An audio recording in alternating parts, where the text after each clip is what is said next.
Kaya lang, tinetest niya yung heart ng bawat isa sa atin.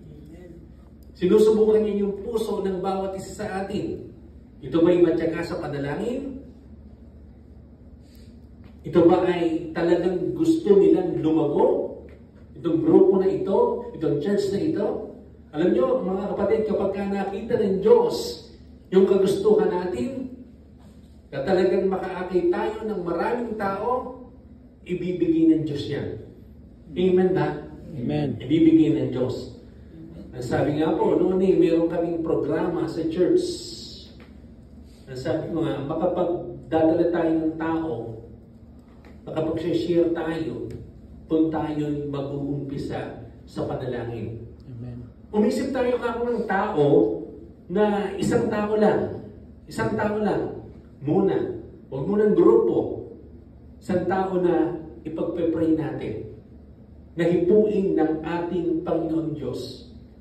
Ano po? Ngayon naman, kung walang sagot sa ating prayer, i-push natin. P-U-S-H. Ano ibig sabihin? Push. Push. Di ba? Sa mga pintuan, pagpasok natin, meron tayong nababasang push. Alam niyo ba ibig sabihin nun? Pray until something happens. Amen? Amen. Pray until something happens. Alam niyo ho, mga kapatid, bakit ko sinasabing yung panalangin, yung prayer? Ano? Ang sabi po ng John 15:7, apart from me, you can do nothing. Sino nagsabi nun? Hindi ako. Si Jesus ang nagsabi nun. Apart from Him, we can do nothing. We need to pray in our life. Pray hard, mga kapatid. Alam niyo ho ba na ang pananalangin ay pakikipag-usap ng tao sa Diyos at ng Diyos sa tao. Amen? Amen. Sa Jeremiah 33:3, ang sabi doon, kung tatawag ka sa akin, ipapahayag ko sa iyo ang mga bagay na mahiwaga na hindi mo pa nalalaman. Amen? Amen. Alam niyo ho, naniniwala ako na ang church na ito ay gagamitin ng ating Panginoon.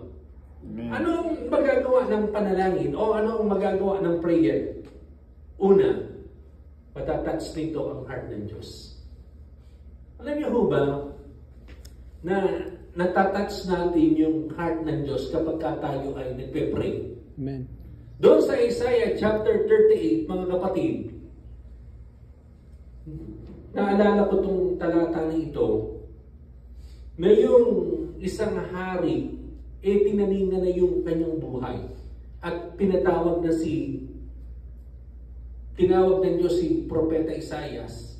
At sinabi, Isaias, patawag mo yung pamilya ng hari na iyon sapagkat mamamatay na siya. Hindi ko na matandaan kung ano ang pangalan ng hari, nakalimutan ko na. Hezekiah. Ano po? Hezekiah. Hezekias. Alam niyo ba? Nag-iiyak, nagsumamo doon sa harap ng dingding si Propeta Hezekias at nakita ng Diyos yung kanyang puso. Alam niyo ba? Dinagdagan pa ng 15 taon yung kanyang buhay. Amen? Amen. Natatouch ang puso ng Diyos kapag tayo ay nananalangin. At higit sa lahat, yung prayer ay nababago nito yung mga bagay na mahihirap. Amen ba? Amen. Prayer can move mountains of problems. Ano po? Mountains of problems. Napakaraming problema sa mundong ibabaw na ito. Kaya kinakailangan natin manalangin ng manalangin. Alam niyo ho, napakaraming dapat ipanalangin. Hindi lang yung ating sarili. Hindi lang yung ating hihingin sa Diyos. Hindi lang yung mga bagay na pangangailangan natin. Kundi ipag-pray natin yung kapitbahay natin, ipag-pray natin yung mga kabataan, ipag-pray natin yung ating pamahalaan, ipag-pray natin yung ating kapaligiran, ipag-pray natin yung ating mga ilaalagaan. Amen ba? Amen. Upang sa ngayon ay magkaroon ng kaayusan ng lahat ng bagay. Meron po akong nakita na 10 meaningfuls o 10 meaningful benefits of prayer. Ang sabi po dito, una, babasahin ko muna yung umpisa. God, our loving Heavenly Father, wants us to communicate with Him through prayer. He always listens to us when we pray. Amen? Amen. He always listens to us when we pray. Amen ba? Parang ano lang yan eh. Parang mga magulang natin ng araw. Lagi silang nakikinig kapag ka nakikipag-usap tayo. Daily prayer can bless you, your family, and those you pray for.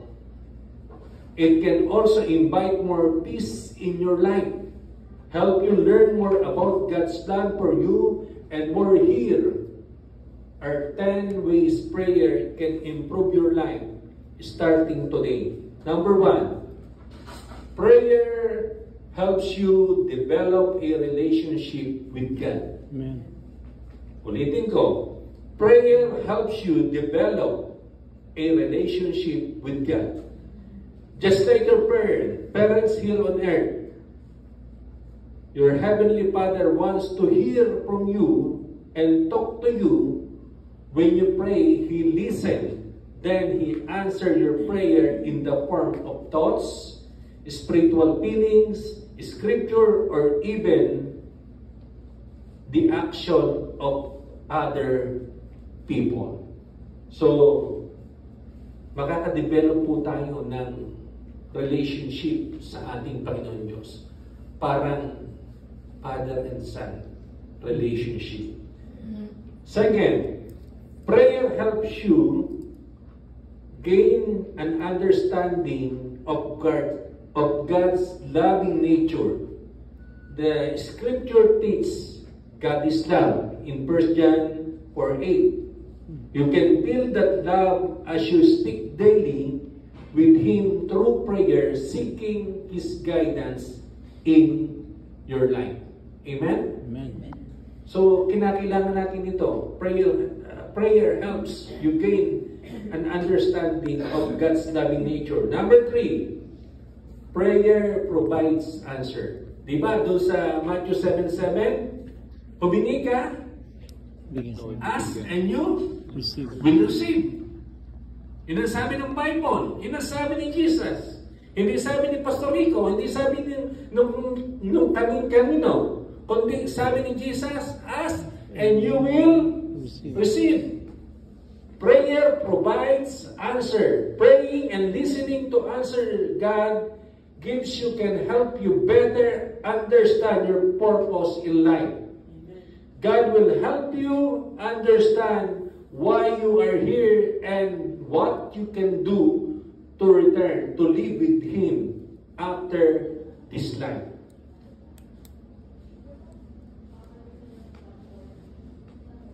Grow closer to God through prayer. Meet everyday Jesus always. Amen?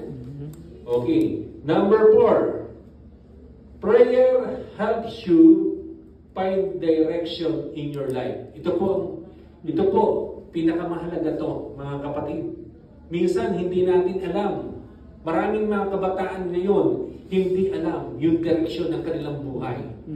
Pero kapag tayo nanalangin, mga kapatid, ang sabi, prayer helps you find direction in your life. When you privately pray to God, you can work through serious decision in your life. God always listens and often provides the specific answer and guidance we seek. Even when He chooses not to answer immediately or in the way we might have, hope prayer itself is a way to find peace. Number 5, prayer give you strength to avoid temptation. Maraming temptasyon sa buhay na ito. Marami tayong nakikita mga sabi nga, hindi ka nice. tila baga makapagpapahinto ng ating pananampalataya. Pero ang susi doon, prayer. Amen? Number 5, sabi nga po, ulitin ko, prayer gives you strength to avoid temptation. Jesus counseled his disciple, watch and pray, that ye enter not into temptation. Manalangin kayo upang hindi kayo madaig ng tukso. Minsan, yung tukso mga kapatid, hindi lang lasyon. Minsan, natutukso tayong huwag nang mag-pray, huwag nang ibigin yung kapwa-tao kasi nagagalit tayo.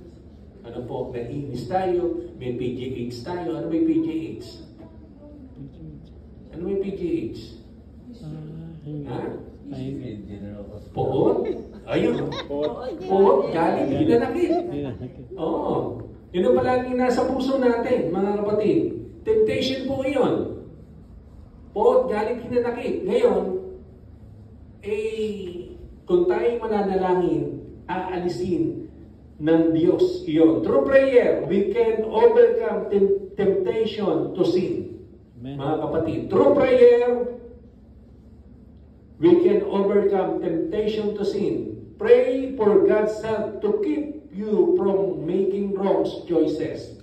This will give you the strength to do what is right.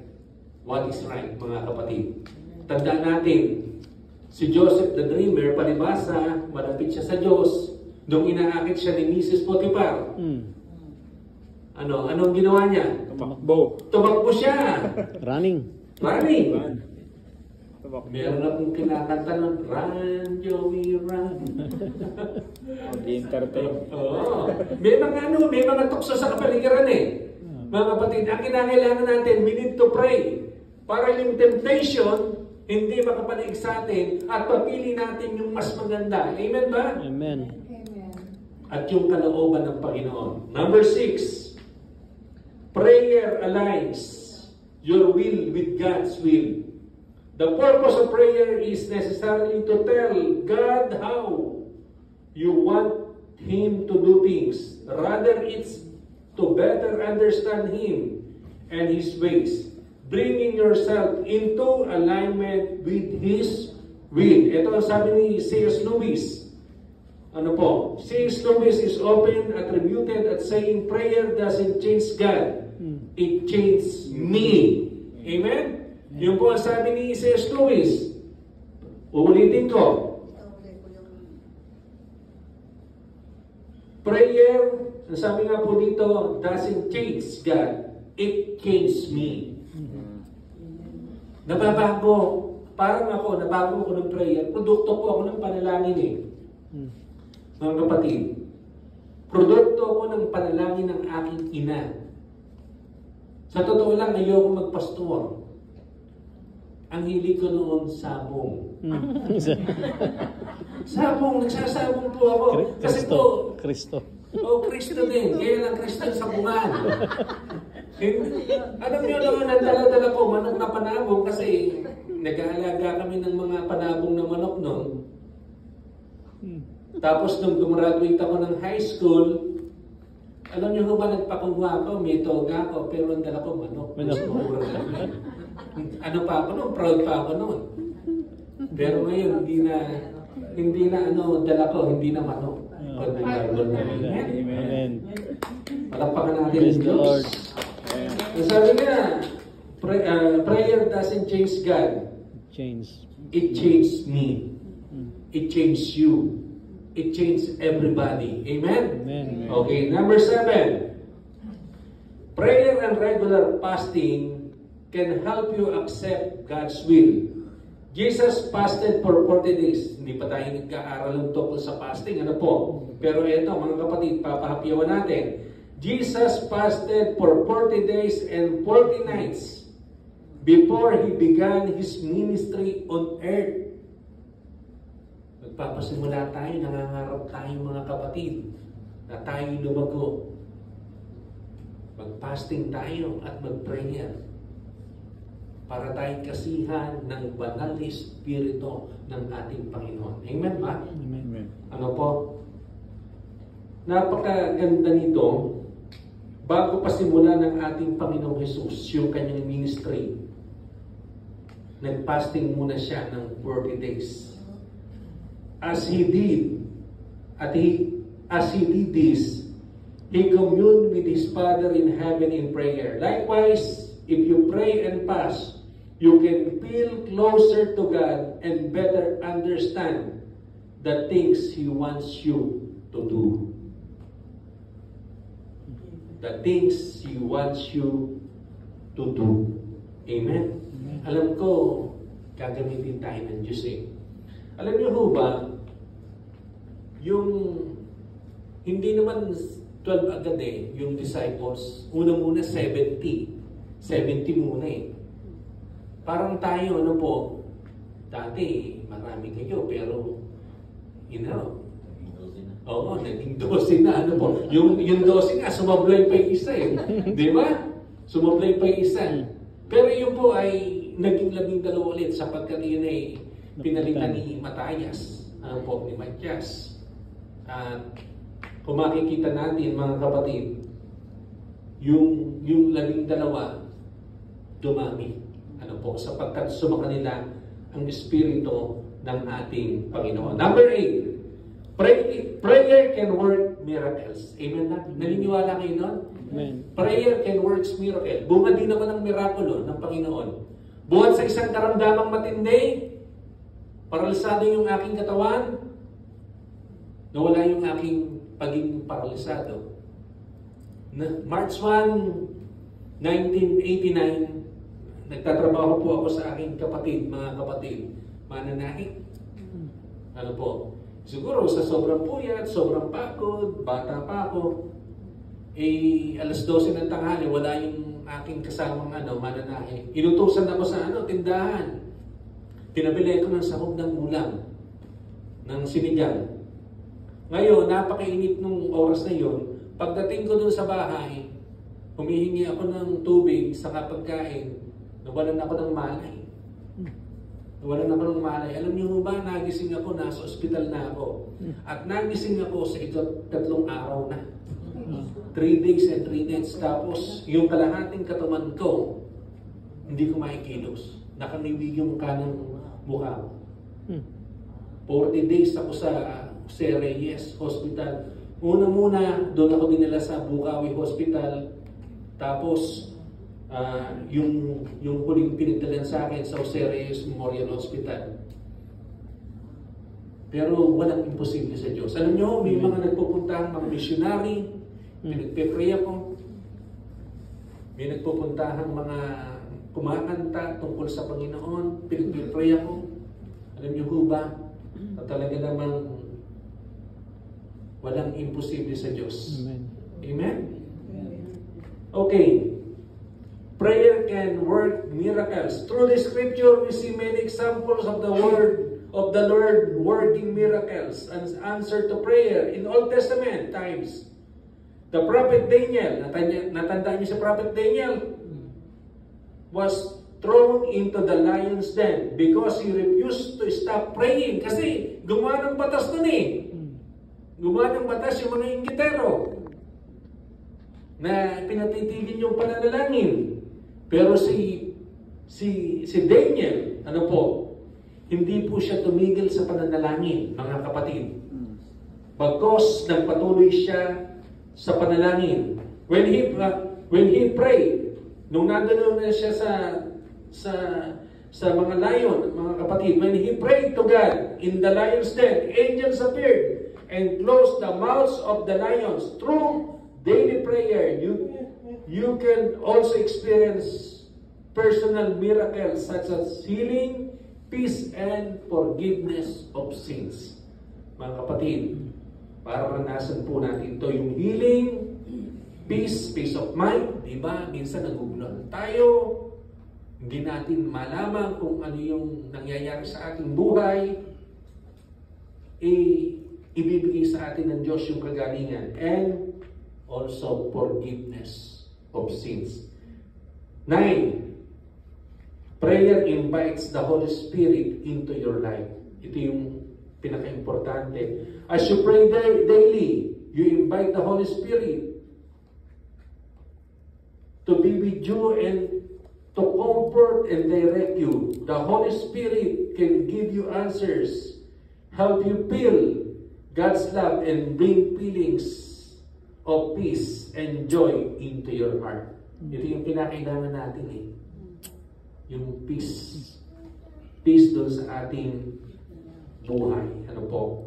Then last, prayer helps you to become more like Jesus. Amen. Diba? Kaya tayo nandito mga kapatid eh. Kasi alam naman natin, yung buhay natin, minsan lang tayo dadaan sa mundong iba muna ito. Alam natin na minsan lang tayo dadaan sa buhay ng mundong iba muna ito. Doon sa Hebrew 9:27, may nabasa ako kanina, pagkatapos ng kamatayan ay sa iyong paghuhukom. Mga kapatid, kaya kinakailangan natin maging more like Jesus. Sabi nga ni Apostol Pablo, imitate me as I imitate Christ, mga kapatid. Napaka-importante po nun. Prayer helps you become more like Jesus. Jesus set the perfect example of prayer. If you try to follow His example through prayer, you will become more like Him and develop a better relationship with Him and Heavenly Father. Mga kapatid, napaka-importante yung prayer natin. Naniniwala ako na ang church na ito ay lalago. Amen. Amen ba? Amen. Kaya lang, may part kayo. Ang tanong ko, nagpe-pray pa kayo para sa paglago ng church? Pinagpe-pray nyo ba ang inyong pastor? Pinagpe-pray nyo ba ang pamilya ng pastor? Pinagpe-pray nyo ba ang bawat isa? Ang sabi ni Apostol Pablo, magpalakasan kayo sa isa't isa upang makilala ng lahat na kayo'y mga alagad ko. Mga kapatid, ang buhay natin, hindi natin kayang dalhin ang ating sarili. Ang sabi nga, babalikan ko yung John 15:7, apart from Jesus, you can do nothing. Amen? Amen. So, we need to pray. Amen. Pray hard, it works. Amen? Amen. Humarap ka nga sa iyong katabi, sabihin mo, pray hard, Pray hard. it works. It works. Prayer Prayer can move mountains. Can move mountains. Prayer Prayer. change Change things. Amen? Alam niyo ako, eto, gumaganda na boses ko. Baka mamaya, bigla na kayo, mag-worship dito. Pray ko. Dati po, alam niyo po ang boses ko. Naku, napaka-sintonado. Pero naramdaman ko ngayon. Salamat. Tinutuloy mo prayer ko. Okay. Panghuli, Samples. gusto niyo ng kwento, mga kapatid. Gusto niyo ng kwento. Sige po. Okay. Dito tayo magtatapos. Mayroong kwento tungkol sa pastor at jeepney driver. Sino nakaranas ng umuwi ng Pilipinas, sumakay sa jeep? Wala? Kayo, okay. Tapos, merong isang pastor. Pareho silang namatay. Ano po? Kwento lang to. Pero hindi to. Okay, kwento to. Ngayon, humarap sila kay San Pedro. Yung pastor, asang-asa. Sabi niya, palagay ko, okay, makakapagpahinga na sa paraiso, doon sa inihanda sa akin ng Panginoong Hesus. Sabi ng Panginoong Hesus, sa bahay ng aking ama ay maraming silid. At kundi ngayon, Mansion. Oo, mansion. Sila yung humarap na kay San Pedro. Sabi nung ni San Pedro, pastor, hindi ka mapupunta rito eh. Doon ka mapupunta. Doon ka mapupunta sa doon sa kalaliman. Tapos itong jeepney driver mapupunta sa langit. Mapupunta sa pray. So, nagtanong yung pastor, bakit teka? Paano, sabi ni San Pedro, kapag ka nagpipreach ka, nangangaral ka, maraming natutulog. Maraming natutulog. Samantalang itong jeepney driver, Gising. kapag ka siya nagdadrive, lalong-lalo na kung reckless, matulin, ang dami nagpe-pray. Oh. Kaya nalungkot yung pastor. Anyway, yun ay kwento lang. Ano po? Pero mga kapatid, salamat sa Panginoon sapagkat kayo ay mapanalangin. Amen? Amen. Amen? Totoo ba yun? Mapanalangin kayo? Hindi nagtutulog. Hindi natutulog? Okay. So, we need to pray mga kapatid. At naniniwala ako, pati yung mga silyang nakasalansa na yon. Amen. Amen. Nakita niyo ba yung sa likuran natin? Nakasalansan? Na silya? Pati yun, may uupo. Amen. Amen. Amen. Sige, tayo mag-pray. Amen. Lord Jesus, salamat po sa hapong ito sapagkat kami pinagpala mo aming Panginoon. Lord Jesus, i-bless mo po ang church na ito. Samahan mo po ang aming pastor, aming ama na papunta sa Europe, aming Panginoon. Ikaw po ang humawak sa kanyang sinasakyan. I-bless mo po siya, si Pastor Dennis, aming ama. Hindi naman o Diyos ang kanyang pamilya. Pagpalain mo rin. Dalangin ko rin, Panginoon, ang church na ito na patuloy mong gamitin. Isang pagpapala po ang mga nandito sa bawat isa sa amin. In Jesus' name, Amen and Amen.